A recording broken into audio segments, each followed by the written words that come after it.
Assalamualaikum dan selamat sejahtera. Anda sedang menonton Niaga AWANI bersama saya Nabilah Khaleeda. Seperti biasa, jam ini kita akan berikan laporan berita bisnes, kewangan dan juga ekonomi. Jadi kita mulakan dengan perkembangan ini. Bursa Malaysia dijangka kekal dalam fasa konsolidasi dengan kecenderungan sedikit positif minggu ini dan indeks petunjuk pasaran dilihat berada dalam julat 1475 hingga 1495. Naib Presiden Pendidikan Equity Rakuten Trade Tong Pak Leng berkata, ahli ekonomi menjangka Bank Negara Malaysia BNM akan mengkalkan kadar dasar semalaman pada 3% sekurang-kurangnya sehingga akhir 2025. Menurut beliau, ini akan memberi keyakinan dalam ekonomi yang bertambah baik, menawarkan kestabilan yang lebih baik kepada pendapatan korporat dan seterusnya meningkatkan asas pasaran tempatan. Jangkaan minat terhadap ekuiti Malaysia akan kekal kukuh berdasarkan jumlah dagangan harian yang baik. Bagaimanapun, pelabur kekal berhati-hati berikutan ketidaktentuan yang semakin meningkat dalam pasaran global. Beliau berkata, FTSE Bursa Malaysia KLCI mencatatkan kemerosotan berikutan jualan besar-besaran selepas melepasi paras halangan 1,500 pada Isnin. Bagaimanapun, indeks kekal kukuh melebihi purata, pergerakan eksponen 20 hari menunjukkan peluang yang tinggi untuk trajektori meningkat. Sementara itu, pengarah urusan SPI Asset Management Stephen Ines berkata, harapan untuk penurunan kadar faedah yang segera telah terjejas berikutan data ekonomi yang kukuh dan respons yang negatif daripada penggubal dasar di Rizab Persekutuan dan Bank Pusat Eropah. Bagaimanapun, katanya prospek bebas kemelesetan pada 2024 di Amerika Syarikat kekal positif yang tinggi untuk Bursa Malaysia, terutamanya bagi pengeksport pembuatan serta sektor minyak dan gas. Bursa Malaysia bermula minggu lepas dengan kukuh dan melepasi paras psikologi 1,500 yang kali terakhir dilihat pada Ogos 2022 dengan mencatatkan 1,501.11. Bagaimanapun, bursa tempatan mencatatkan aktiviti pengambilan untung pada 3 hari berikutnya berikutan kekurangan sokongan belian susulan. Ia berjaya mencatatkan semula kenaikan pada Jumaat. Ringgit berkemungkinan diniagakan pada paras 4.70 berbanding dolar Amerika Syarikat minggu ini didorong persekitaran risiko yang tidak menguntungkan. Ini disebabkan ketidaktentuan geopolitik, jangkaan pemotongan kadar Rizab Persekutuan Amerika Syarikat yang semakin berkurangan dan kekurangan langkah rangsangan definitif China. Kenanga Research berkata bagaimanapun ringgit mungkin mendapat manfaat daripada potensi peralihan yang agresif dalam hala tuju dasar Monetary Bank of Japan dan jika data keluaran dalam negara kasar suku keempat Amerika Syarikat 2023 adalah lebih lemah daripada yang dijangkakan. Katanya perhatian juga akan beralih kepada indeks harga perbelanjaan penggunaan peribadi ketika pelabur mencari petunjuk daripada ekonomi Amerika Syarikat yang semakin sejuk. Selain itu, prospek inflasi Malaysia yang stabil, anggaran KDNK bagi suku keempat 2023 yang lebih kukuh dan komitmen Bank Negara Malaysia untuk mengkalkan status quo mungkin terus menyokong ringgit. Sementara itu, Ketua Ekonomi Bank Muamalah Malaysia Berhad Dr. Muhammad Afzal Nizam Abdul Rashid berkata, mesyuarat Jawatan Kuasa Dasar Monetary BNM pada Rabu ini akan dipantau dengan teliti. Beliau berkata pasaran mahu melihat penilaian BNM yang terkini memandangkan konflik berterusan di Laut Merah dan Timur Tengah serta bagaimana ia diterjemahkan ke dalam prospek inflasi dan akhirnya pendirian terhadap dasar monetari. Kata Afzal Nizam, sehubungan itu ringgit berkemungkinan kekal lemah minggu ini dan berligar sekitar 4.71 hingga 4.72 berbanding dolar Amerika. Bagi dagangan minggu lalu, unit tempatan diniagakan lebih rendah kerana pemotongan kadar pertama oleh Fed dilihat menjadi pemacu utama sentimen penghindaran risiko. Bagi dagangan minggu lalu, unit tempatan diniagakan lebih rendah kerana pemotongan kadar pertama oleh Fed dilihat menjadi pemacu utama sentimen penghindaran risiko. Bagi asas Jumaat ke Jumaat, ringgit lebih rendah berbanding dolar Amerika pada 4.7160 daripada 4.6455 minggu sebelumnya. Unit tempatan itu juga diniagakan kebanyakannya lebih rendah berbanding mata wang utama lain. Baik, pada ketika ini, rakan setugas Nina Rozman ada beberapa data penting untuk dikongsikan, jadi silakan Nina. Baik, terima kasih Nabilah. Sudah tentu saya akan kongsikan antara laporan data ataupun statistik terkini yang dikeluarkan ataupun diterbitkan oleh Jabatan Perakaan Malaysia DOSM, iaitu antara dua data yang telah dikeluarkan minggu lepas adalah data mengenai perdagangan luar negeri untuk kita saksikan prestasinya pada bulan Disember 2023 termasuk anggaran awal keluaran dalam negeri kasar KDNK untuk suku keempat 2023 termasuk juga dengan KDNK buat tahun 2023. Tapi saya akan mulakan untuk kita lihat prestasi perdagangan luar negeri prestasi Disember 2023. Untuk kita lihat imbangan dagangan mengalami penurunan pada Disember kepada 57.8% dengan jumlah 11.8 bilion ringgit yang telah direkodkan. Dengan jumlah dagangan pada bulan Disember mencatatkan ataupun merekodkan penurunan 4.3% kepada 225.1 bilion ringgit. Dan kalau kita pecahkan jumlah dagangan ini kepada ekspor dan import, ekspor mengalami peningkatan sebanyak 10% kepada 118.5 bilion ringgit. Import juga mengalami peningkatan sebanyak 2.9% kepada 106.7 bilion ringgit. Secara ringkas, perdagangan luar negeri pada bulan Disember mengalami penurunan daripada segi imbangan dagangan dan penurunan daripada jumlah dagangan. Di sini kalau kita dapat saksikan, ini adalah prestasi yang dapat kita saksikan untuk bulan Disember 2023. Dan untuk kita bandingkan bagaimanakah prestasi ekspor dan import berbanding Disember 2022 untuk kita saksikan dalam tempoh setahun, iaitu prestasi pada Disember 2022 sehinggalah pada bulan Disember 2023, kita dapat saksikan mengalami penurunan kepada 118.5 bilion ringgit. Manakala import daripada Disember 2022 sehinggalah Disember 2023 tahun lepas telah mengalami sedikit peningkatan kepada 100.6.7 bilion ringgit. Pergerakan ataupun prestasi dalam masa setahun iaitu Disember 2022 sehinggalah Disember 2023 mengalami peningkatan, mengalami penurunan buat ekspor tetapi mengalami peningkatan dari segi import. Manakala antara prestasi ekspor dan import bagi sektor yang menjadi penyumbang utama adalah daripada sektor pembuatan, iaitu telah menyumbang sebanyak 99 bilion ringgit untuk ekspor, manakala import telah menyumbang kepada 89.2 bilion ringgit. Diikuti juga dengan sumbangan daripada sektor perlombongan di mana ekspor dan import kedua-duanya mengalami peningkatan, manakala pertanian ekspor telah mengalami penurunan dan import pertanian pula mengalami iaitu penyusutan. Dan ini adalah prestasi bagi ekspor dan import. Seterusnya untuk kita teliti bagaimanakah import bagi BES dan penggunaan akhir, iaitu antara sumbangan tertinggi adalah dari barangan perantaraan iaitu telah menyumbang sebanyak 10% pada Disember 2023 kepada 60 bilion ringgit. Diikuti juga dengan barangan modal yang telah menyumbang sebanyak 24.6% pada bulan Disember 2023. Diikuti juga dengan barangan penggunaan.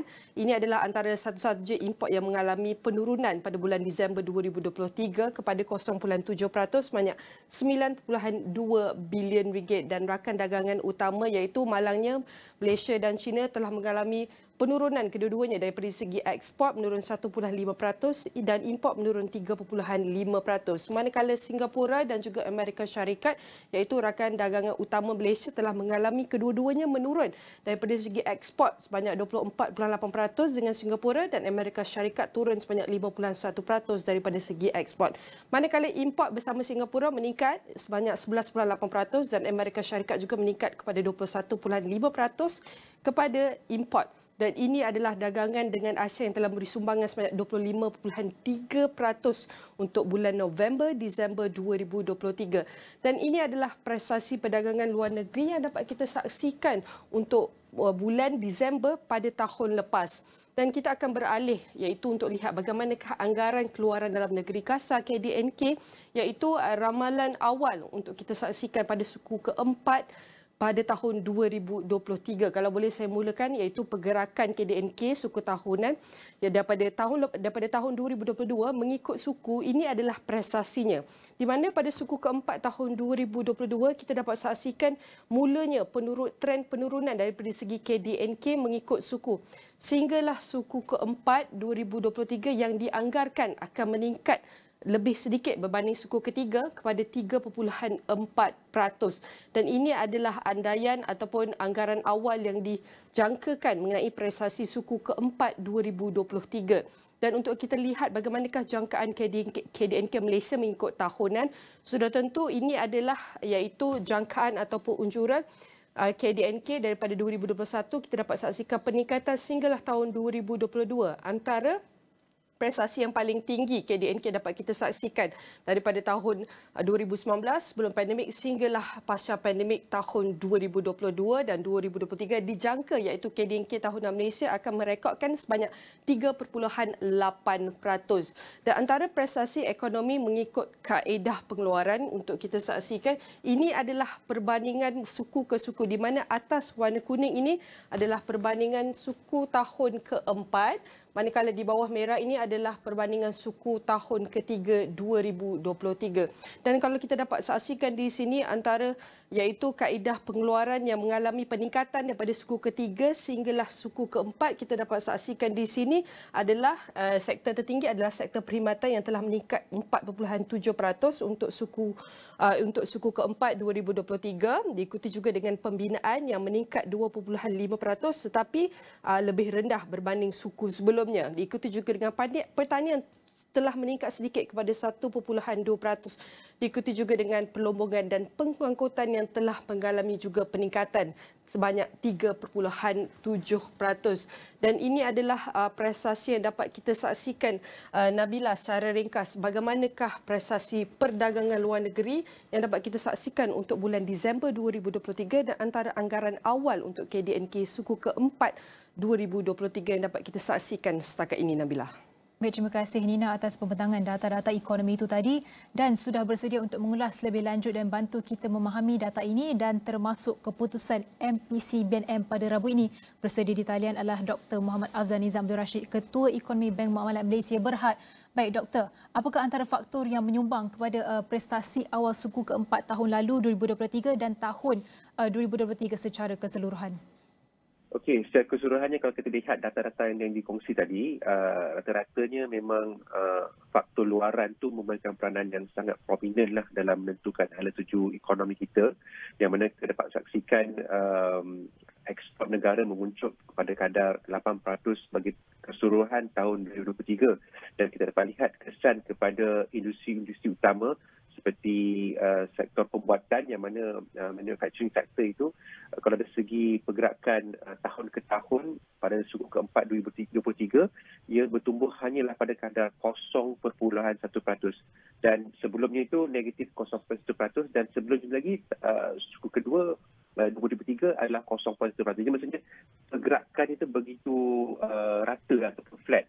Jadi ini menunjukkan bahawa ekonomi kita terkesan akibat dari kelembapan ekonomi global, dan ini seiring dengan data seperti sentimen para pengeluaran seperti global Purchasing Managers Index, yang mana di Malaysia indeks tersebut sepanjang tahun 2023 ianya kekal di bawah 50 mata. Jadi kesan daripada kelembapan permintaan luaran itu agak jelas ketara dalam menentukan trend pertumbuhan ekonomi negara. Doktor, kalau kita nak lihat juga bagaimana dengan dari segi external factor seperti geopolitik, krisis Laut Merah, ketegangan Timur Tengah juga bakal beri pengaruh kepada pertumbuhan ekonomi keseluruhan 2023 dan juga untuk suku pertama tahun ini 2024. Betul. Kalau kita lihat dari segi bagaimana perdagangan antarabangsa itu dilaksanakan dari sudut mood pengangkutan, saya melihat data kalau dari segi ekspor sekitar 53.5% pengangkutan ekspor itu dilaksanakan melalui pengangkutan air.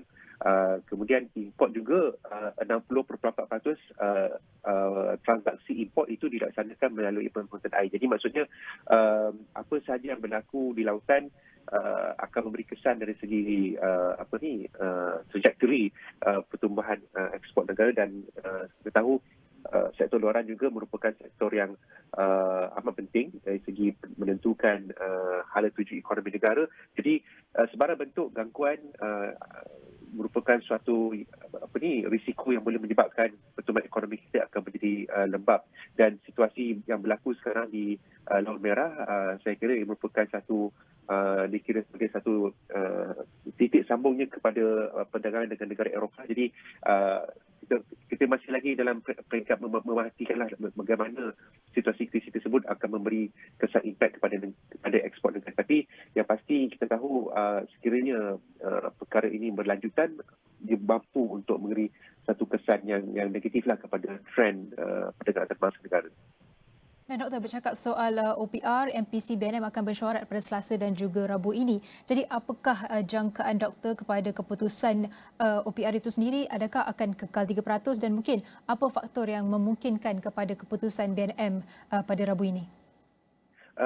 Pada Rabu ini saya menjangkakan pihak Bank Negara akan mengekalkan kadar OPR kerana kita melihat situasi ekonomi negara masih lagi dalam keadaan stabil. Namun apa yang penting adalah naratif ataupun bacaan Bank Negara tentang penilaian ekonomi semasa dan prospek ekonomi yang seterusnya. Adakah mereka ini akan menyatakan pendirian yang lebih orang kata tu dovish ataupun pendirian yang lebih agak orang kata tu cenderung untuk menyokong pertumbuhan ekonomi negara. Jadi itu saya kira perkara yang perlu akan diperhatikan oleh para pesaran kerana naratif itulah yang akan menentukan bagaimana OPR ini akan ditentukan sepanjang tahun 2023 mengambil kira trend-trend yang bakal kita saksikan pada tahun ini. Tanda tanya seterusnya ialah kita nak tahu juga adakah ahli ekonomi melihat Amerika Syarikat akan mula mengurangkan kadar faedah mereka dan terutama di sebalik faktor luaran yang banyak mempengaruhi negara tersebut. Apa pendapat Doktor tentang perkara itu? Okay, secara umumnya pengurangan kadar faedah di Amerika Syarikat itu memang dijangka berlaku pada tahun ini dan ini fakta yang mana dikongsi sendiri oleh pihak Reserve Persekutuan Amerika Syarikat melalui perkongsian unjuran macroeconomic variable mereka. Namun isunya sekarang adalah dari segi masa ataupun timing bilakah perkara itu berlaku dan saya melihat perkara ini terdapat tug of war lah dari segi pasaran dan juga pihak yang berwajib seperti Reserve Persekutuan Amerika Syarikat. Pasaran melihat pada awalnya ianya mungkin berlaku pada bulan Mac yang lalu. Tetapi dari segi pihak Reserve Persekutuan Amerika Syarikat, mereka menjangkakan ianya mungkin berlaku pada akhir tahun. Jadi perbezaan dari segi timing inilah yang menyebabkan pasaran keuangan menjadi beruap, menjadi volatile. Tapi apa yang pasti melalui apa yang dikongsi oleh pihak Reserve Persekutuan Amerika Syarikat, mereka jangka akan mengurangkan kadar faedah. Jadi itu satu fakta yang kita kena akui. Cuma masalahnya dari segi timing, bilakah ia akan berlaku. Ini yang akan menjadi satu persoalan yang akan memberi kesan kepada volatility pasaran keuangan. Dan antara lain ialah kadar faedah yang tinggi sering menjadi ancaman utama kepada ekonomi untuk beberapa tahun mendatang kalau kita menurut kata Presiden Peterson Institute for International Economics Adam Porson. Jadi menurut beliau kadar faedah yang tinggi khususnya di Amerika Syarikat akan menjejaskan negara membangun. Jadi apa pandangan doktor kepada perkara ini dan adakah kerajaan perlu melakukan sedikit adjustment dari segi polisi fiskal? Betul. Memang kadar faedah di Amerika Syarikat ini akan memberi kesan pada kadar tukaran asing dan kadar tukaran asing yang begitu volatile akan memberi kesan kepada kos perniagaan. Namun dari segi dasar fiskal kerajaan, saya kira kerajaan telah berada dalam satu landasan yang tepat iaitu untuk memastikan defisit fiskal itu akan kekal merosot dan reformasi ekonomi telah pun diumumkan. Saya rasa pihak kerajaan perlu steadfast ataupun kekal konsisten dalam naratif mereka untuk memastikan bahawa ia menunjukkan credibility ataupun kesungguhan untuk membetulkan kedudukan fiskal itu.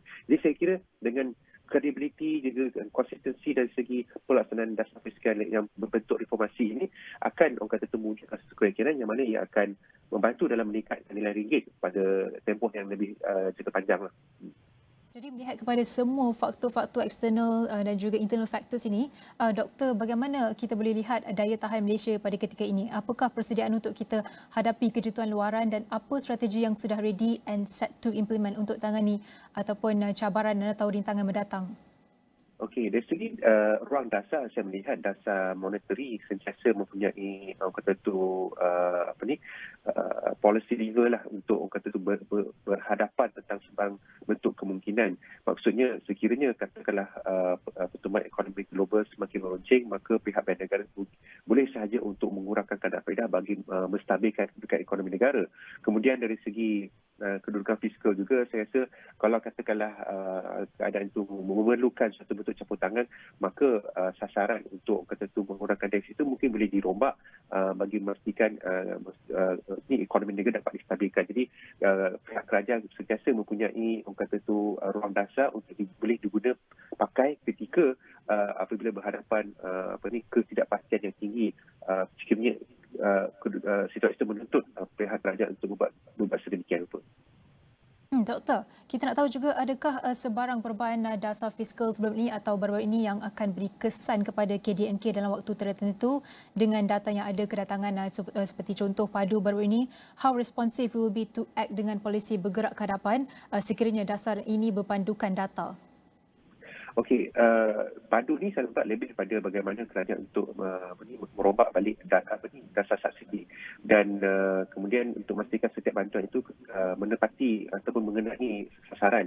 Jadi peralihan subsidi kepada golongan yang lebih bersasar melalui mungkin bayar pindahan sememangnya akan adalah orang kata itu sebagai trade-off seperti berlakunya kenaikan harga barang dan sebagainya. Namun sekiranya ia ditangani melalui peningkatan bayaran pindahan seperti STR, syarat dan sebagainya, dengan adanya pertambahan wang di tangan rakyat Malaysia, maka situasi dapat ditangani dengan lebih baiklah. Maksudnya dapat diminimumkan kesannya itu.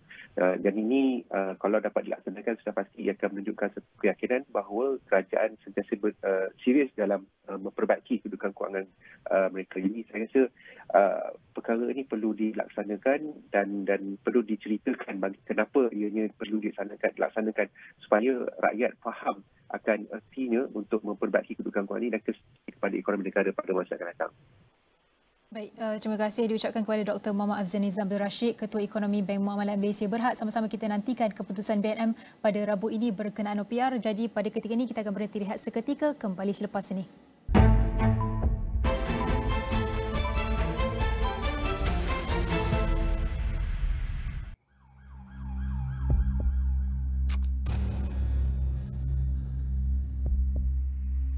Di sini kebenaran menjadi nyata. Menjadi bayangan masa depan. Konspirasi adalah permainan duniawi. Di sini, identiti baru terjadi. Bila kecantikan membawa risiko. I'm not a product. I am a freaking human being. Dan ID adalah segalanya. Bila mana rahsia mencerminkan kita. Jika kita benar-benar percaya. Hanya masa menentukannya. Inilah cerita untuk anda sekeluarga.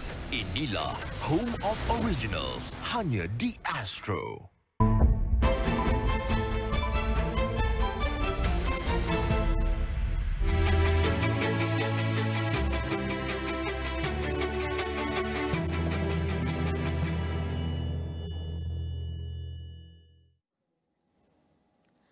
Menternak lembu pedaging harga kayangan bukan sesuatu yang mudah, apatah lagi untuk mencari pasaran dan pelanggan. Namun syarikat Kekal Sedia Berhad tampil berani dengan menghasilkan daging Wagyu dan Kobe untuk pasaran dalam negara dengan harga lebih rendah berbanding yang diimport. Pengarah urusan Kekal Sedia Berhad Faizul Akmal berkata, syarikat yang ditubuhkan pada 2022 itu pada mulanya mengimport bakal lembu Wagyu dari Thailand sebelum membiarkannya melalui kaedah permanian berhadas. Malah, syarikat itu turut mempunyai makmal pendidikan dan 2 kandang, masing-masing di Pantai Cahaya Bulan dan wakaf baru di Tumpuan. Kita tengok pada potensi daging Wagyu ni yang mendapat permintaan ramai daripada pengguna. Jadi benda tu semua duk viral daging Wagyu. So kita bermula dengan inisiatif kita ambil bakar daripada Thailand. So kita cuba kembangkan bakar tu. So tengok pada potensi memang lembu Wagyu ni memang sesuai kita ternak di Malaysia. Terutama di Kelantan kita. Jadi lembu tu boleh hidup dengan sihat, membesar dengan baguslah. Kita guna kaedah AI. AI ni dipanggil pemanian berhadas. Sementara itu, Pegawai Penternakan di Kekal Nur Nazifah Amirah Muhammad Suhaimi berkata, lembu bakar Wagyu dan Kobe sesuai diternak dalam iklim Khatulistiwa. Jangka usia lembu antara 30 hingga 35 bulan dipilih untuk disembelih bagi menghasilkan daging berkualiti, tekstur menarik dan lembut. Kita kat Malaysia ni kan kita dekat khatulistiwa, suhu dan tropika. So memang boleh adapt dengan situasi dekat Malaysia ni. Sebab suhu kita tak terlalu panas dan tak terlalu sejuk. So lembu wagyu ni boleh adapt dengan persekitaran dekat sini. Jadi kalau kita tengok pun lembu pun tak stres. Jadi daging dia pun cantik. Kalau lembu stres tu kemungkinan daging yang dihasilkan tu kan tak cantik. Macam itulah. Kalau kat sini kita jaga dari segi pemakanan lah. Kita ada rumusan formulasi diet khas untuk lembu. Kita ada campuran dia dan kita tengok nutrient content dia. Contohnya protein berapa, karbohidrat berapa untuk bagi makan pada lembu lah. Dan di samping tu juga kita bagi makan macam lembu biasa, makan rumput jerami. Cuma formulasi diet khas tu tu adalah resipi rahsia daripada syarikat kami lah. Yang tu kami tak boleh kongsi. Kalau ikut macam urut tu kami tak buat sebab itu di luar daripada kami. Cuma macam kita bagi dengan muzik. Kalau macam siang hari kita bagi dengan ayat Al-Quran, muzik untuk terapi untuk dia lah. Tak nak ada bagi dia stres. Dalam penternakan lembu baka mahal itu, pihaknya turut menjalinkan kerjasama dengan mardi dan agensi berkaitan lain. Sementara media sosial menjadi medium penting pemasaran dan pengenalan produk kepada orang ramai.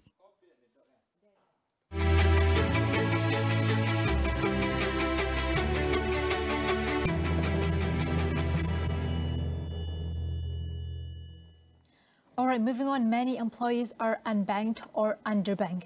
As such, many face financial challenges such as cash flow problems and debt traps, which can be solved with access to earned salary anytime and anywhere. Through Earned Wage Access or EWA, employees are given the opportunity to access a portion of their workers' earned salary before the scheduled paydays, especially to countries that do not offer universal basic income. The amount they can access is also limited to a percentage of their earned salary without incurring interest or fees.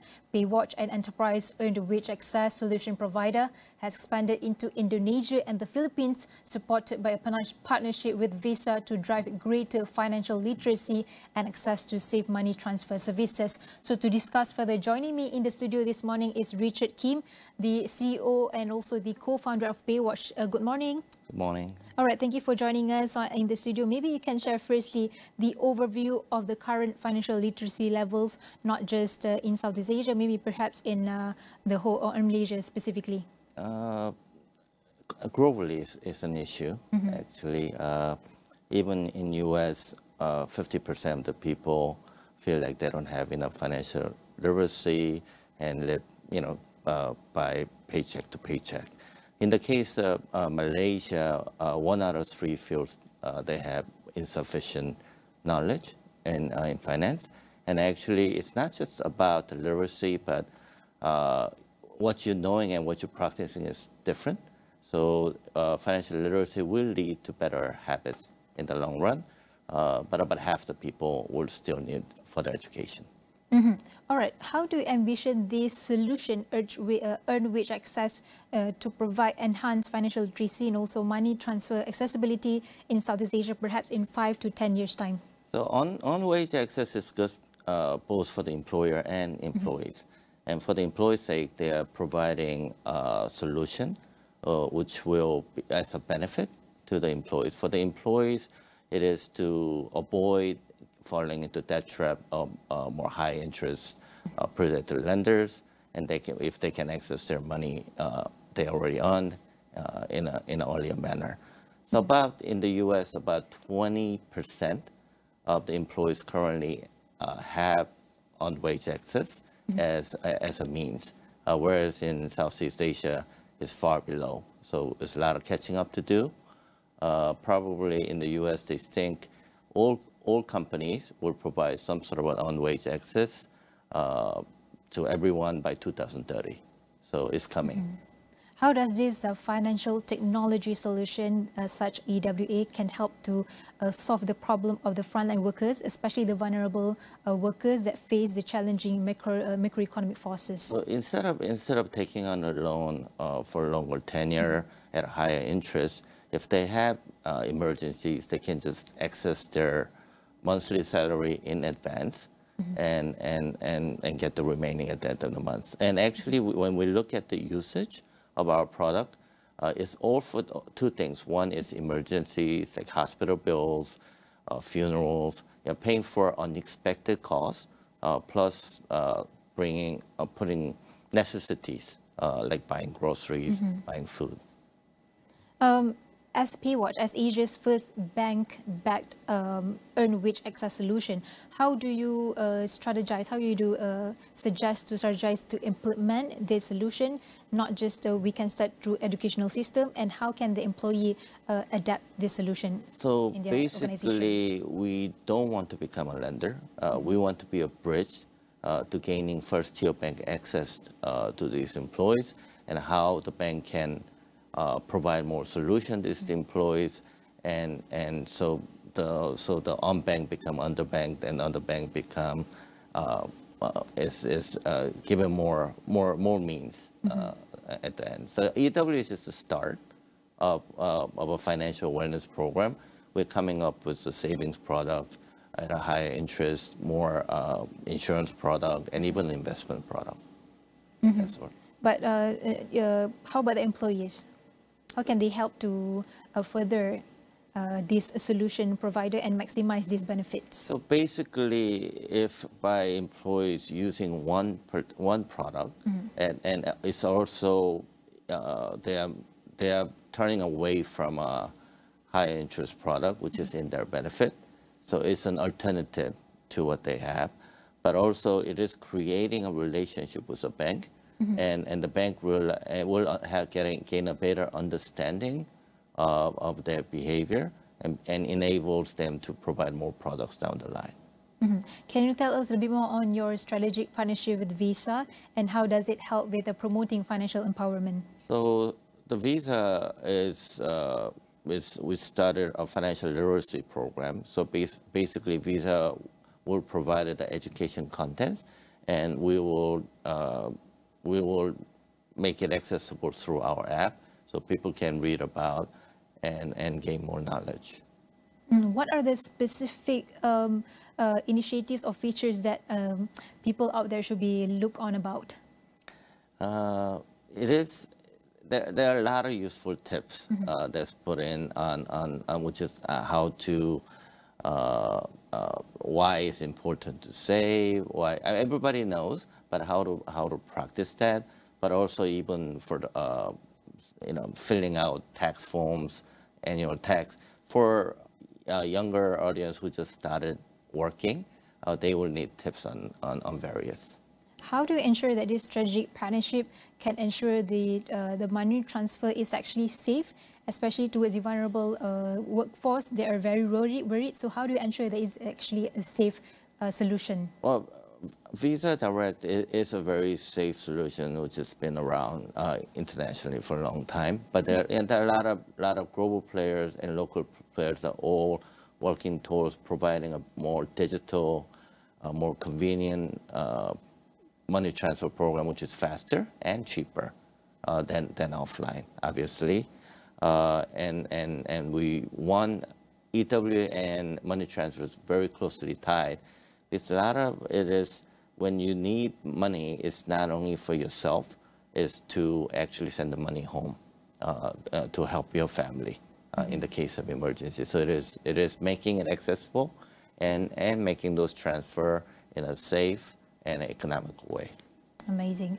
So you've worked with industry players like Visa, but are there any potential regional partnerships with the local governments and also educational organizations that could be leveraged to promote this solution? Actually, we do work with a lot of institutes, ESG, social impact institutes. Like in the case of Korea, we work with SK, and so even private companies are interested. And we work with our local banks. In the case of here, Malaysia, we work with Hong Leong Bank, OCBC, and regionally, we want to work with the banks who have a lot of knowledge in that market, as well as the regional banks. For Paywatch, do you provide financial literacy as well, or is just mainly a solution? It is something we believe in. Because education and habits kind of tied together, but we do want we are not experts in coming up with materials. So we're trying to find a good, credible source for such materials. And yes, and government could be one of them. How do you ensure that this solution is actually a user-friendly one and also accessible? Sometimes not all workers, these blue-collar workers, has access to technology. So what do you think about that? Yes.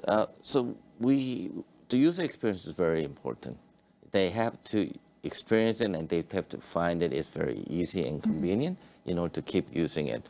So we are very dedicated in trying to make our service very convenient. At the same time, we actually do physical roadshows, and every company that we launch will go and will actually meet people face to face and actually help them learn how to use the product.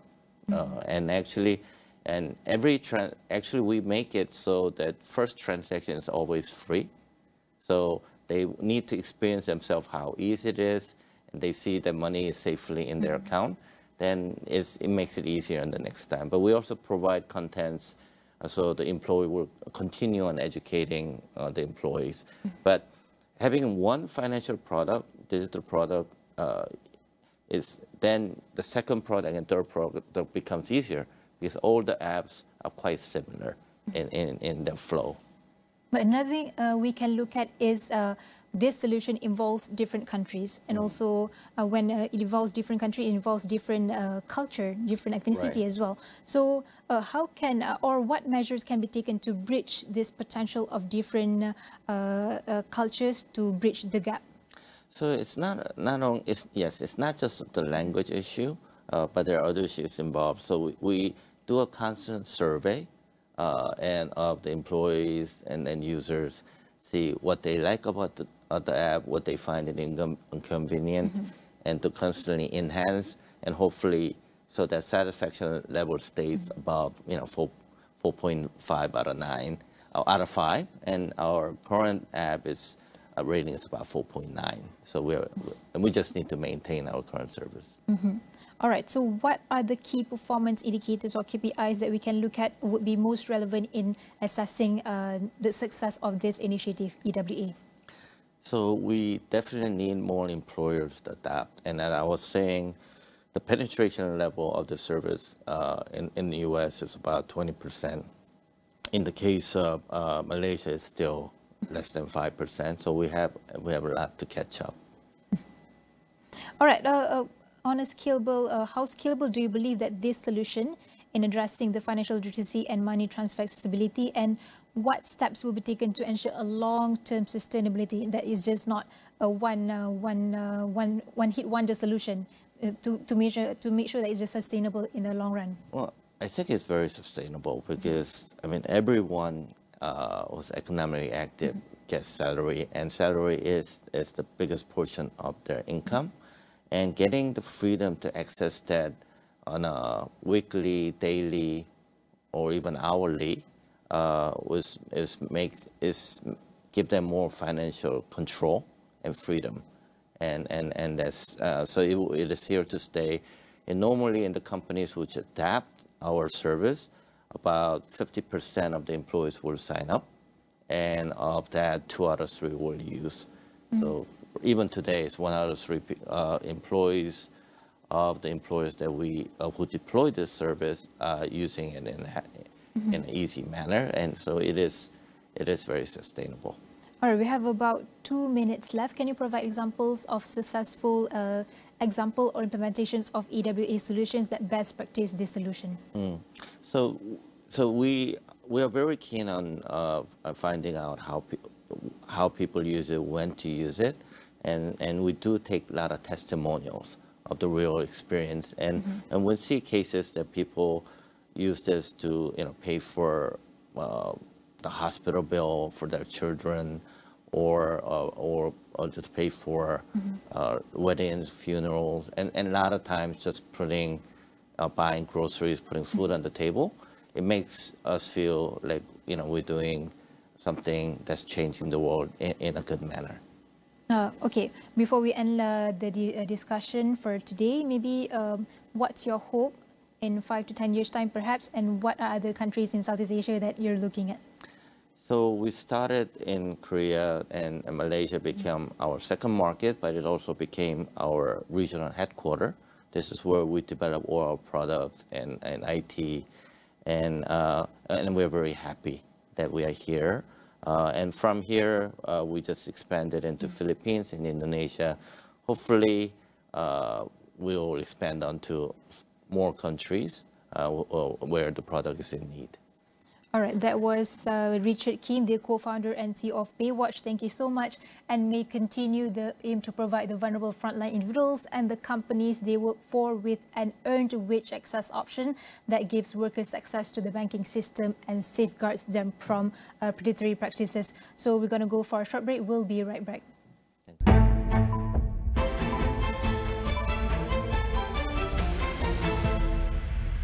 Gelombang keempat monsun timur laut kini beralih ke selatan tanah air dengan keadaan banjir di Johor semakin meningkat. Ekonomi Malaysia dijangka berkembang 4.5% pada 2024 dan 4.6% pada tahun hadapan. Seorang pelajar tingkatan 5 diculik sebelum dikurung, bekas teman lelakinya dikepung. Tiada laporan rakyat Malaysia terjejas dalam tragedi pengeboman di Kerman Cemetery.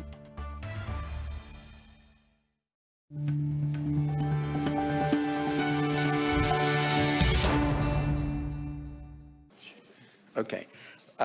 Apologise for the slight delay. I've been with India today, being videoed, and it ran over just a fraction. So I'm Martin Wolf from the FT. I'm actually replacing my colleague and distinguished colleague and friend, Gideon Rahman, in moderating this panel. He couldn't, unfortunately, be here.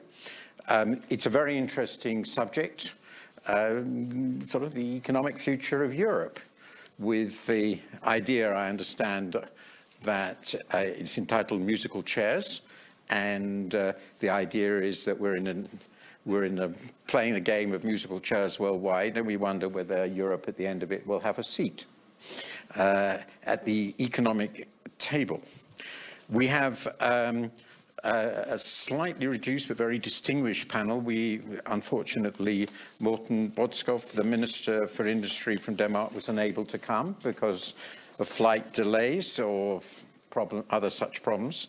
So instead, we have, to my left, Robert Habeck, who's Vice-Chancellor and Federal Minister for Economic Affairs and Climate Action of Germany, who, if you don't know the answer to these questions, I think we can safely say nobody in European government does. To your left is, I apologize if I get the name wrong, Velen Jarillo. Pretty terrible, I expect, is Chair of the Executive Board and Chief Executive Officer of Merck, also in Germany. And finally, Jose Maria Alvarez Paleta, again I apologize, who is Chairman and Chief Executive Officer of Telefonica. And we're going to divide the discussion into two parts. The first part will essentially be what's the problem, and the second part is what are the solutions. And the business people will explain what the problems are, and the politician will start off by explaining what the answer is. I'm not going to give an introduction on this. I have followed the European economy, of course, for much of my life, though far from all of it, living in a member. Needless to say, Brexit is for me a personal and national catastrophe, but I won't go any further on that. That must be problem, I would say. That is presumably well known. My view on this, I've never made a secret of this. I've always considered myself a European, as my parents were. But we will look at what's the problem, what are the problems, and what might be some of the solutions. I think it's pretty clear there is a problem, both a long-term one and a shorter-term one.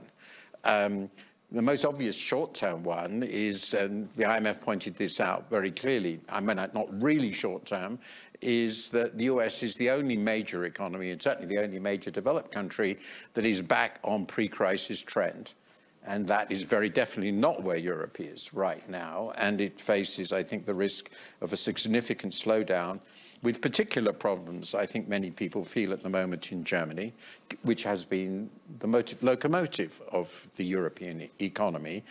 And this is linked, of course, to some profound changes in the global economy, including in the manufacturing sector.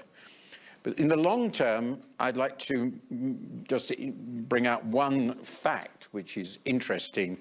Not long ago, I asked my colleagues to look at the market capitalization of the top 10 American companies and the top 10 European companies, in which I included the UK and Switzerland, by the way, because they are very interwoven. And the interesting 2 points emerge. 7 of the top 10 American companies didn't exist 40 years ago. They're very, very new. 7 of them are, of course, tech companies, and you all know which they are. And the 2 biggest have a market cap which is equal to the market cap of the top 10 European companies. And you know which the 2 biggest are. That's a pretty big difference. And it is accumulated, of course, over 2 generations, really. Going back at least to the 60s in the tech sector and the valuations associated with it. So that indicates something is very interesting. I could say more about the European companies, but I will note one thing, that a remarkable number of them are in the luxury business. So that's where we are very crudely. So Berlin, what's the problem? So first of all, good afternoon, everyone, and thank you for having me. You know, speaking about problems can take us almost the whole session, so I will try to be focusing on what I believe are the roadblocks. This is a particularly timely discussion, right? First of all, because we have tough competition, and US and China are advancing very quickly. And second, because the coming European elections may further slow down the pace and the path towards regaining and boosting strategic autonomy. So what are the challenges? You know, I would like to start by something that I believe you mentioned with a different orientation, which is Europe continues to be operating very well in crisis, so short-term orientation that bring everybody united behind a single problem and a single mission. But to a certain extent, there is that unity when it comes to a strategic foresight, and in a way that is what I believe is causing this fragmentation when it comes to operating strategic priorities. In my view, the flawless coordination between Brussels and the member states is key. And today, I don't see this consistently happening. And this is creating a disadvantage for Europeans, contrary to other countries which are very well aligned when it comes to implementing certain initiatives which are critical. I think the second point I would like to mention is over-regulation. I mean, obviously, we need to regulate certain topics, but when it comes to regulation and even contradictory regulations, like we could mention the PFAS versus the CHIPS Act, which is both very good things, right? But when you look at this in the context of the ambition of Europe of doubling the market share in semiconductor solutions, you wonder how you make the implementation of those 2 topics feasible, right? So over-regulation is slowing us down. I think we spend too much time debating, and probably we have to really act with much more sense of urgency. And I think the third topic that I would like to mention is an environment that is behind when it comes to supporting innovation. I mean, definitely in my sector, pharmaceuticals and pharma and healthcare have been traditionally one of the most active contributors to economic growth in Europe. And we don't see that the environment is evolving towards, from different perspectives, from investment to the regulatory environment to the consistency between the European level and the country level to help innovative industries to thrive. Okay, thank you very much. I will stop here. I have other comments that may come back later. Unfortunately, we have very limited time, yes, and we do want to give you the opportunity to ask questions. So you should be thinking about questions. But I would also note that, in my view, a question consists of one sentence with a question mark. And I do know the difference. So speeches can be delivered elsewhere. Jose Maria. Well, again, thanks for having me here. The first thing that I would like to say is that we don't have a challenge, we have a problem, and then potentially a challenge, but we have a problem. We have created something very unique in Europe in the last 30 years, which is a single market of 440 million people, 23 million companies, and we represent 15% of world GDP. But instead of taking advantage of that, we are lagging behind. And we are lagging behind because we are investing less in innovation, 2.3% in R&D, far away from the 3% that was the target. China is leading in 37 out of 44 leading technologies. The US is leading in the other 7. There is no European company on that space. Out of the 50 largest ICT companies in the world, only 5 are from Europe. And in my sector, in the telecom sector, in the last 15 years, US telecom companies have been up 260%. European companies have been down 60%. So it's not the sector, it's something around the European sector. And we are lagging behind in the deployment of next generation network, 5 and 5-year standalone. There is an investment gap of 174 billion euros compared with the targets that the European Union has for 2030. So at a time that this innovation cycle is accelerating and we are living the convergence of AI, quantum computing, next generation networks and blockchain, which is going to create an explosion of innovation that is even more intensive than the ones that happened 20 years ago, we have created something that is very valuable, but we are not taking advantage of that. So the question is, why?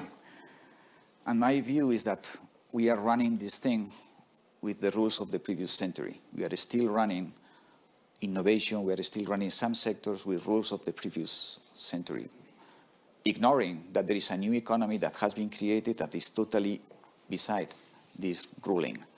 So we are competing in an unlevel playing field. And we need to acknowledge that by the definition of the relevant markets. So we are not asking for anybody else to be regulated. We are asking same service, same rule, same obligation. And we are not there. So I will finalize by saying that, it's time for Europe to decide where do we want to be 5 years, 10 years down the road. And when we decide that, when we have a common view how we want to take advantage of this massive value-creating thing that we have been creating with the single market, then we decide what's the competition policy and what the industrial policy that is according to that target. Because we are still living with targets that were imposed 30, 40 years ago, when most of this economy was not even here. So I will stop there. I think that we have a massive problem, a massive challenge, and I think that time has come, as Belén was saying, to act. I mean, if we want to change things. If we don't change things, nothing is going to happen differently. So, Robert Habeck, do you agree there is a big problem? It is. And if so, do you agree in any way with the analyses that you've heard of what it is? I agree completely that there's a problem, but I even would make the point that it's bigger than discussed until now. Okay. Maybe I can come back to your first remark, Brexit, and tell you what I think is the problem, and then all the different aspects, overregulation, this risk-averse finance tendency in Europe shows up even harder to this hard light. But the real problem is that economics, and I think the history of the World Economic Forum maybe tells the story, economics was considered as a neutral sphere. business making. And the rule of businesses is invest, earn money, invest again, and so on and so open borders and no ideology, no politics interfered. And business people always asked from politicians, stay away from our sphere. This is what a minister of economy has to be done in the past years. Do nothing. Let us alone. Deregulate, let the market work. That was the basic idea. You remember the famous book of Fukuyama, End of History. That was meant not that nothing's going to happen, but that no politics, not an ideology is interfering into this globalized open sphere of economics. And this is gone. Now we live in a time, and I think it was always there, but we haven't always recognized it, where economic relations are deeply woven into the sphere of interest relations, and interest relations are power relations. And the war on Ukraine, the dependency in energy, the using energy as a weapon, but also to see how fragile our society is because we can't produce masks in the times of COVID-19, shows us that the idea that we always help each other and the flow of on-demand goods is not disrupted, never ever has come to an end. So, and Europe and Germany especially, or its power, relies on these open markets. Now we have a fragmented world. Brexit was one sign of it, but not the only one and not the first one. And we have to anticipate that these interest politics in economic spheres is an ongoing phenomena. And then now we see that our own mistakes, European mistakes or hesitations or not being competitive enough, now they become a real problem because the world has changed. And this real problem can be defined and then also overcome, as you just said. So shall I give you some? No, you are not at the part where the solutions are coming, are we? No. Not yet. Okay. You're going to have an opportunity to start. I would say the real problem, the world in which we live in, is even bigger than different aspects like overregulation and lack of investments, lack of innovations, and so on and on. It's that the idea of economics has changed fundamentally in the past 15 years, I would argue, but we have seen it in the last 2. If I understand you correctly, there is obviously lots of aspects of this. A part of it, what you're talking about, is what Belen and Jose Maria talked about, which in a sense is, let me be crude about it, there are predatory competitors out there that are not playing by the rules and are better at not playing at the rules than Europe is, partly because they're united and they're huge single countries, and partly because they're very happy not to play by the rules. Is that part of? And then there's a bigger metaphysical, ideological idea, which is Europe really bought into the social market economy, as it were, which is very much embedded already in the original treaties and very much a German idea. Is that the other part of what you're thinking? Yes, both is true. Local content rules, subsidies, like long time not seen, taking advantage of the lowest level of regulation, sometimes climate issues and so on and on. They are all part of a competitive game that we are not used to. But let me be clear, other countries, other economic spheres, they can do it. I mean, we thought of them as the cheap working bank for our products, and we earn the money. We means the Northwestern Hemisphere in a way. Of course, the Middle East, China, other countries, they have the right to prosper themselves, and they're using their advantages as we have done before, using ours. But the question of this panel is, what is the European problem in a new economic world order? And the problem is that the arrogance with which we have thought that we don't need to do anything because everything is working to our advantage, that is gone. And now we have to work hard and to do, we have no other choice as to do our homework. The others won't do the homework the Europeans have to do. So let's come to you and then we get the feedback and have finish this part of the discussion. So we made huge mistakes. I'm talking about a European. The world has changed against us. The world has changed against us. We have created very big problems for our enterprises in various ways. So what do they do now? What should the politicians be trying to do? Mistakes is maybe the wrong word, if I may say so. Of course, let's say Germany was dependent on Russian gas. That was a mistake from our perspective today, and a huge mistake. But when this developed, mainly the Social Democrats in Germany thought that we may come to a peaceful relationship with Russia, and then we have a business relationship, and out of business it was the gas relationship. So was it a mistake at the beginning? I don't know. It's a structural change. You talked about the lack of investment. Yes, but we have a very fragmented banking sector. We have no capital market union. We have no banking union. If you look at the European banks, they are in the world scale, they are really small. They don't have the financial firepower in a competitive world. Was it a mistake? In a way, it is national arrogance to say we care only about our own small banking system, but now we are seeing the consequences, and now the state or the public money has to step in because the financial market is not powerful enough. But our financial rules are not built for such a powerful role of the state interfering in the economic sector. So you see, it's a lot of structural change and development in the political system that has to be worked off now. If I may ask you, Velen, let us come to you here. How do you respond to what you've heard? And in particular, if you think that we are now in a competition of great states, which are essentially mercantilist powers, and the US has followed or is following China in this regard. I'm not going to debate who's starting this. Is it the logical implication that a necessary condition for the success of the European economy is, and it seems implicit in what Rob was saying, is a much deeper integration of the financial system, the fiscal system, and the policy system? What do you think? So, let me first comment on the mistakes. I think, I would call that complacency.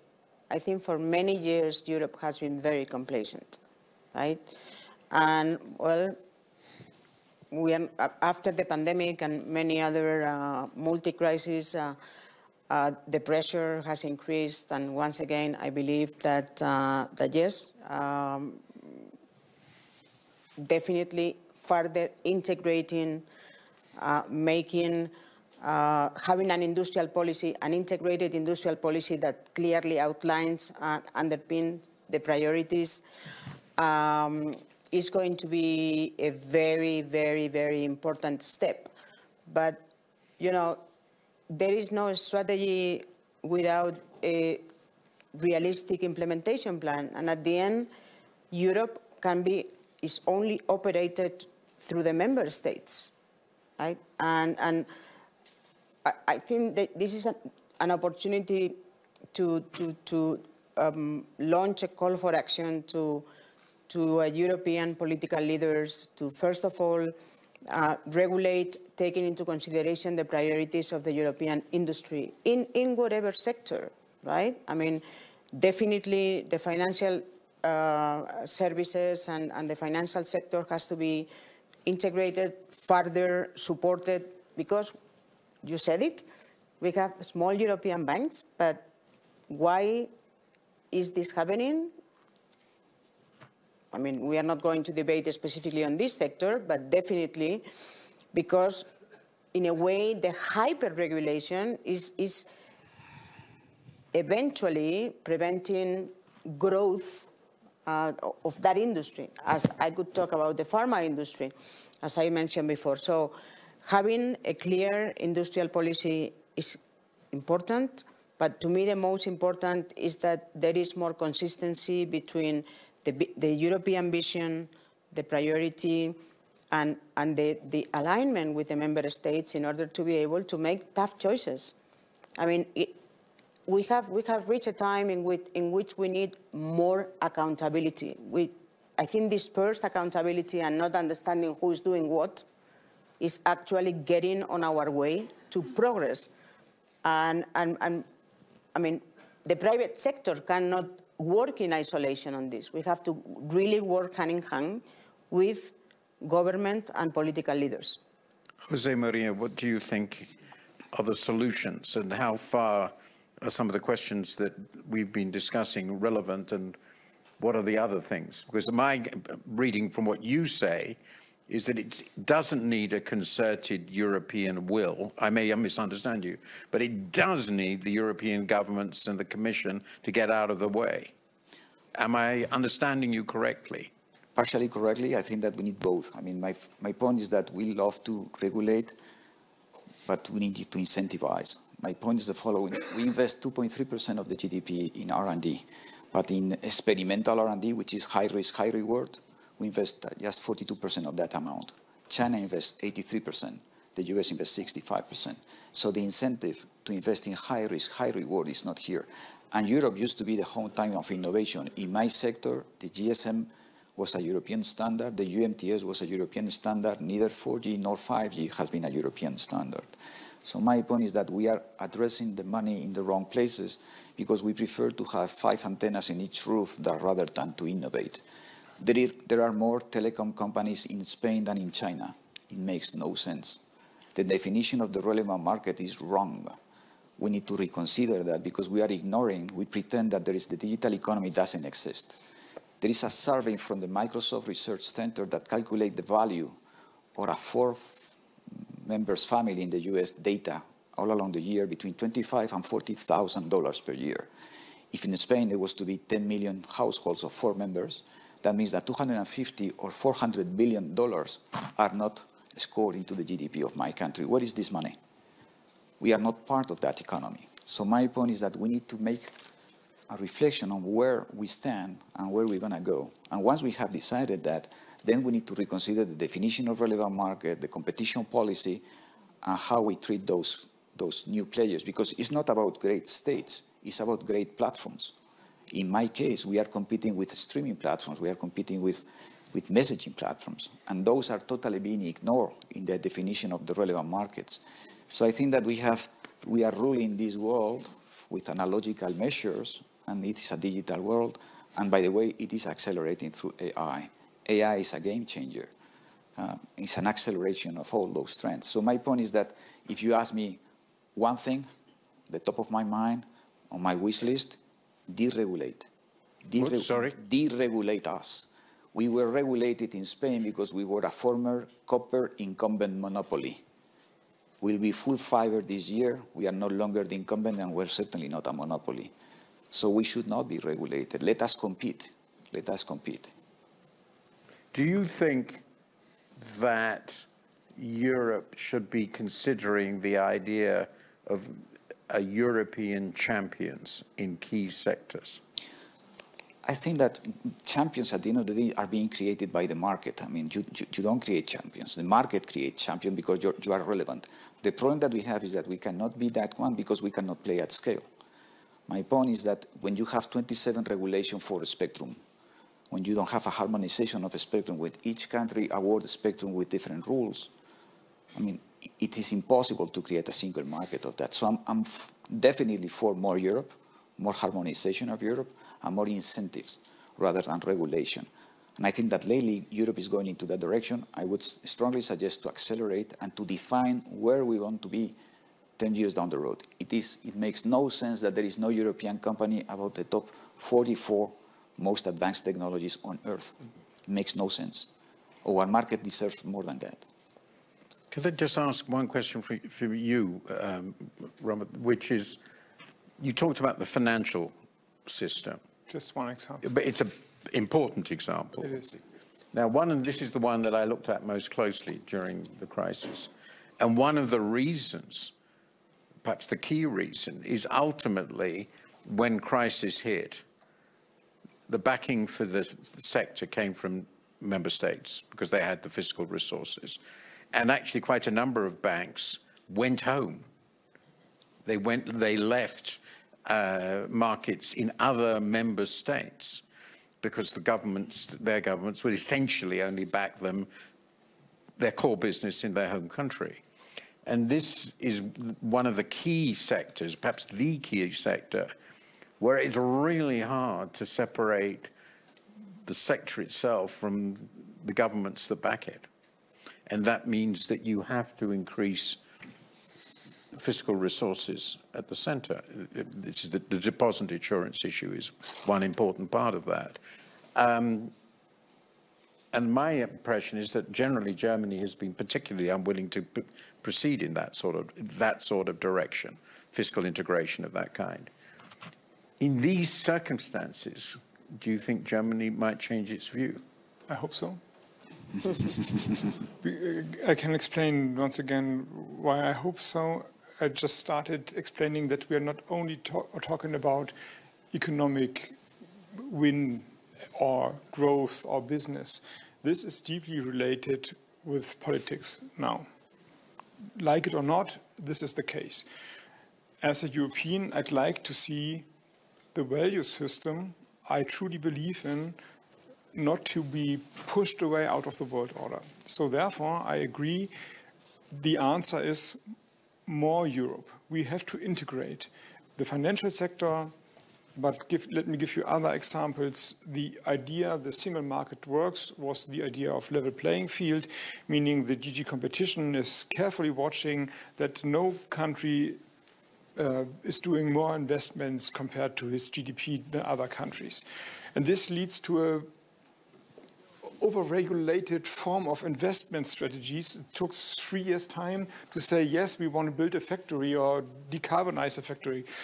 But the real competition is not between Spain and France or Germany and Poland or Denmark or Sweden. It's between Europe and China and the US. So the rules according to which we are acting are in a way out-fashioned. They're not fitting to the world we're living in. In the morning, third example, financial sector, competition or single market. Third example, today in the morning we discussed with President Zelensky support for Ukraine. And I mean, Europe has no defense industry.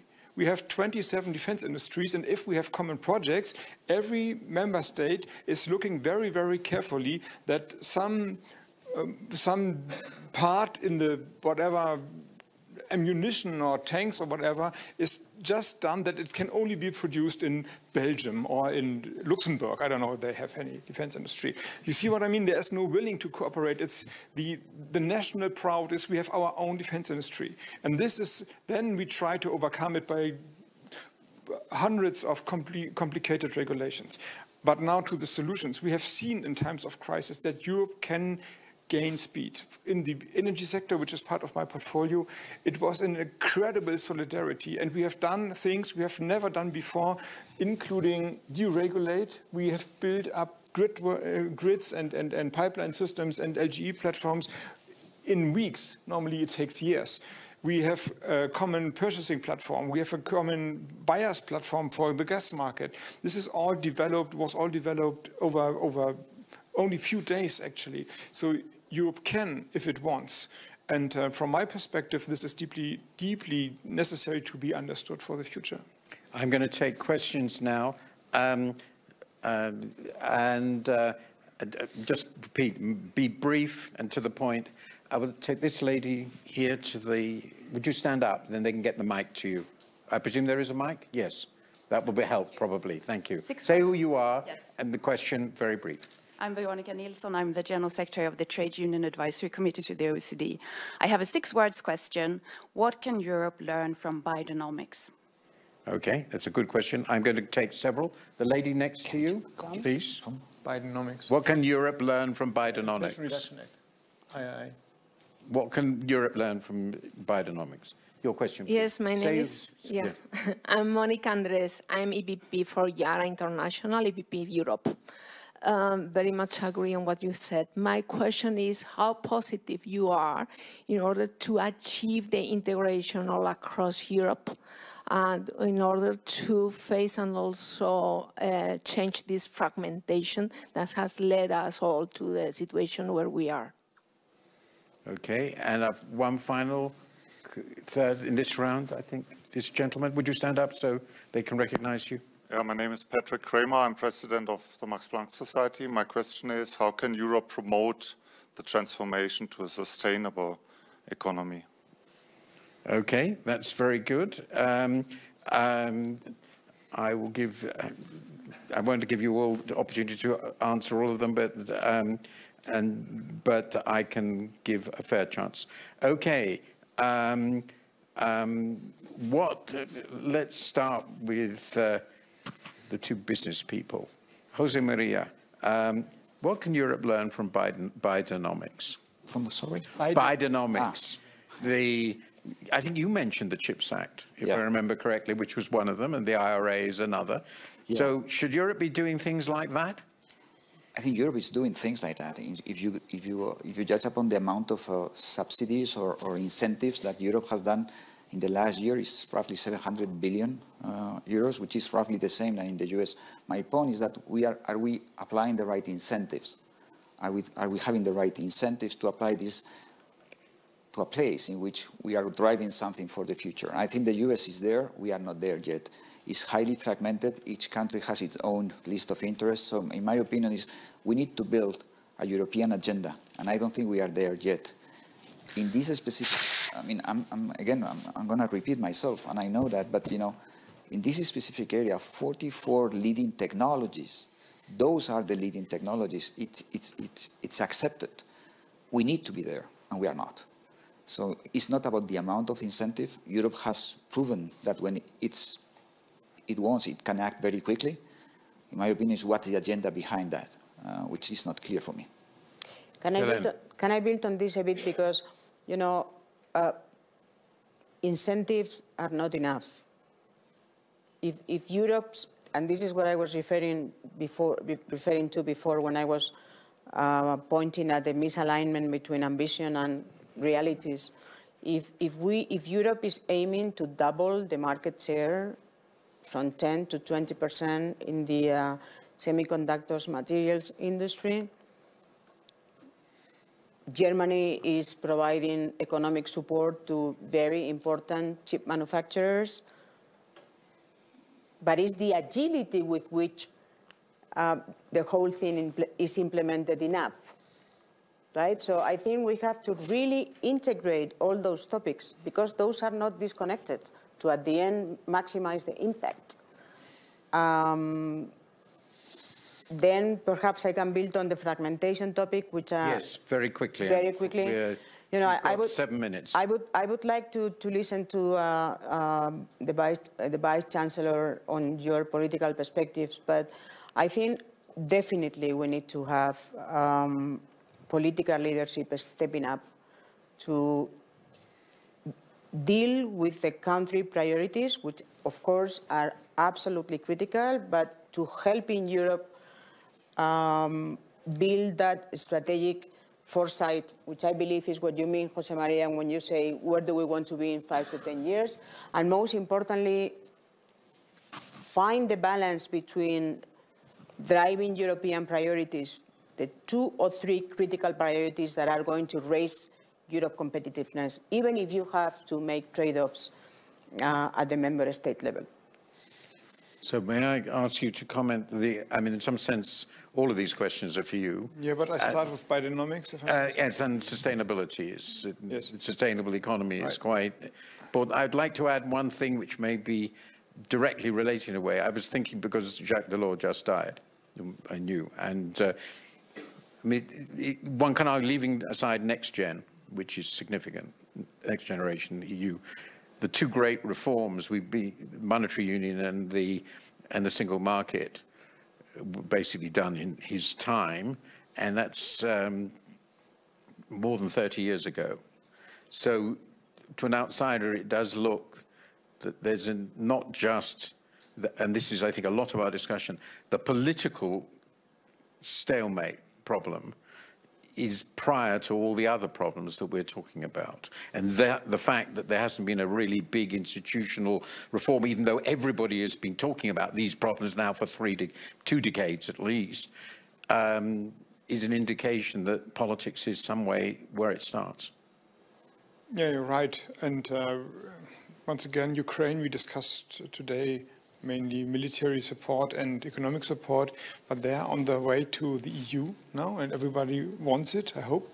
And the Western Balkan states are eagerly watching. They also want to be part of the EU, so we need structural reforms. If this is going to happen, this is a huge change in the structure of the EU. I think the structure we have now can't cope with that amount of new member state and a country as big as Ukraine. So time is pressing. Going back to economics, the question was, well, one question was, have we to do the same, spending billions of money for subsidies for industries as the US is doing? And actually, I think we should not. I hope not, but maybe we have to do. From my perspective, there are two forms of subsidies. One is good and one is not so good. The good one is sometimes we have to create markets to solve the hen and the egg problem. Let's talk about hydrogen. Everyone is talking and wants hydrogen in the 2030s, but it's not there. But we have to invest in the grid.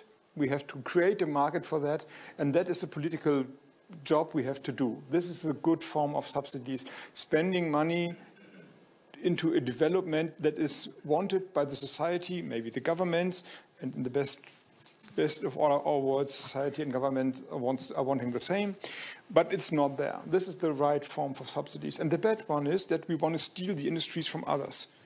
And the IRA is maybe also a little bit of the first one, but actually it is very aggressively directed also into the industries of other countries. And I hope that we are not doing the same, because this leads directly to the subsidy race we all want to avoid. And this brings us also to financial limits. And I can you concrete stories of companies. When I became minister in 2022 or end of 2021, that had made investments decisions in Europe, in Germany.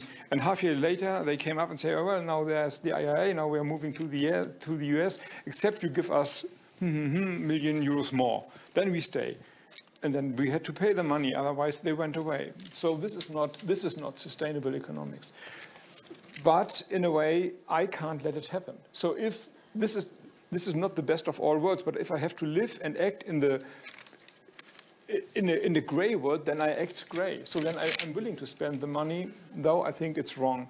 So the best would be that the US and the EU, after the elections, we both have elections in this year, come together and remember that once there was a point of time where economic cooperation was of added value to both our economies. I hope we have both governments and commissions that are able to think that way. So we've got about 45 seconds left. Does anyone want to comment, whether either of you want to comment on what the Vice Chancellor's just said? I just wanted to... Because this issue of the subsidy race and the zero-sum nature of it, and my own concerns about Bidenomics, is it seems to me a very important one. But maybe you can only start getting into the negotiation if you've got money, which is actually an issue for the US too. I'm not advocating for bigger subsidies, not at all. I am advocating for a clear strategic roadmap in which we align on how do we make Europe more competitive. And you know, then it's only through the conversation between the public and the private sector that we will be able to see what are the financial means and resources that are necessary and where is this coming from. So once again, it's not only a matter of subsidizing growth, but it's actually aligning and making choices on what are the priorities guiding us, the public and private sector, to boost Europe competitiveness. And we have to do this very decisively. We need to definitely do it very decisively. I mean, we cannot compete with the US in terms of financial resources at this time. I mean, Jose Maria mentioned AI. We are lagging behind. right, on something which is going to be transformative to the world. We have invested 1.7 billion in 2023 in Europe, while the US has invested. Private equity and venture capital have deployed 23 billion, right? So, let's align on strategic priorities, let's develop the roadmap, let's focus on implementation, because at the end it's a bit simple, it's a bit of a simplification, but the more complexity we bring to the equation, the more we are going to lag behind. I knew this would happen because this is a huge subject which we're trying to cover in a very, very short time. All I would say at the moment is that what I take from this is there's an agreement that there's a very big problem. There's agreement that this very big problem has a lot to do with the structure of Europe politically and institutionally, which is and finally, that it's very, very hard to change this. My response, I think you said one thing that is encouraging, which is, of course, goes all the way back to Monet, which is Europe is built on and in crisis. And this is beginning to look like quite a serious crisis in the economic situation of Europe. So maybe one should take the optimistic view that political pressure from below to fix it will actually allow for quite radical changes. And may I finally say, I do hope we don't get into an open-ended zero-sum subsidy war across the world. I think that's going to be very unproductive. Can I second thought that gives us some hope? May I? No. I will be killed if you do, but I'm happy to be killed. So I'll give you. Because you started with the Brexit, and when Brexit happened, there was talk about a Dexit and Italy exit or whatever. Yeah. Nothing of it happened. Yes. And I met my colleagues on the other side of the channel in Great Britain, and this is a conservative government, and I have the feeling that they are not too happy with the Brexit. Yeah, so no, I think that's right true. Right now, they wouldn't have voted for it, I guess. That is so there is hope. Yeah, people well, can maybe learn. the really important point. I'd like to tell my European continental friends that we've done you an enormous favour by eliminating similar ventures by anybody else. This is probably a necessary but not sufficient condition for solving your problems. But it gives hope, actually. Okay, Thank you very much.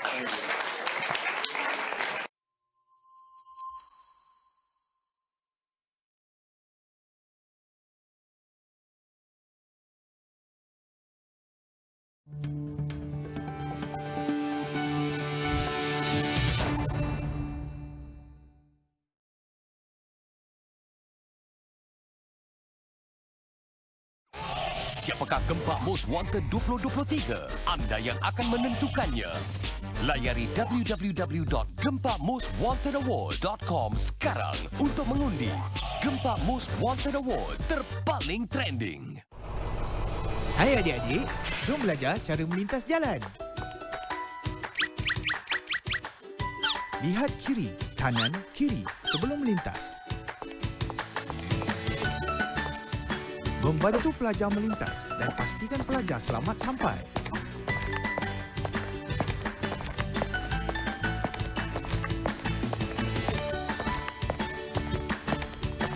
Jangan tiru pemanduan seperti ini. Contohi pemanduan dan peraturan dengan berhemah.